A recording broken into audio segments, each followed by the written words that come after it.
Fjum il-mara, Mart il-Prim Ministru Dr. Lydia Abela appellat lin-nisa biex jedukaw ruhom u jkunu dejjem determinati, għaliex fil-fehma tagħha l-edukazzjoni u d-determinazzjoni huma ċ-ċavetta għas-suċċess. Hija qalet kif it-tisħiħ tal-ugwaljanza għandu jkun l-ogħla priorità fit-tiġdid ta' soċjetà demokratika u poplu maqut. Innotat b'sodisfazzjon il-ħafna inċentivi u deċiżjonijiet li ttieħdu fl-aħħar snin il wettqu rivoluzzjoni sekta fil-pajjiż.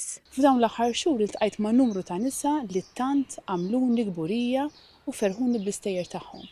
Minn żgħażagħ tfajliet illi ma kinux kuntenti kif forsi kienu jkunu ġenerazzjoni ilu li jkollhom sempliċi xogħol, imma rridu karriera.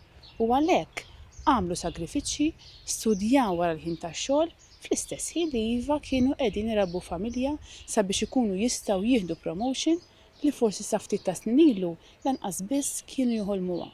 Fil-waqt li irrikonoxxiet il-passi ta' ġgant li għamlet il-mara fis-soċjetà Maltija, Lydia Abela elenkat ukoll l-isfidi għall-futur. Saħqet li fost l-oħrajn trid tiġi indirizzata l-inugwaljanza finanzjarja bejn is-sessi u tiżdied il-parteċipazzjoni tan-nisa fil-ħajja politika. Irridu naraw ukoll kif se nkomplu niġġieldu il-pjaga tal-vjolenza abbażi tal-ġeneru u l-vjolenza domestika. Billi iva nedukaw li qatt huwa aċċettabbli li twettaq abbuż fiżiku, emozzjonali jew sesswali fuq persuna oħra. Billi nassiguraw l-indipendenza finanzjarja u billi iva nagħtu aktar protezzjoni lil persuni vulnerabbli permezz tat-tisħiħ tas-servizzi. B'dan kollu fl-isfond Lydia Abela qalet li hemm ħafna aktar xi jsir. Fakret iżda li r-riżultati jitkellmu waħedhom, b'mod partikolari fil-qasam tal-edukazzjoni u fid-dinja tax-xogħol.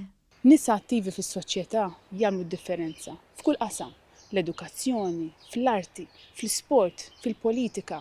Għandna x'nirbħu bħala pajjiż jekk mhux biss l-irġiel imma anke n-nisa flimkien jagħtu l-kontribut sħiħ tagħhom għal ġenerazzjonijiet tal-lum u ta' għada.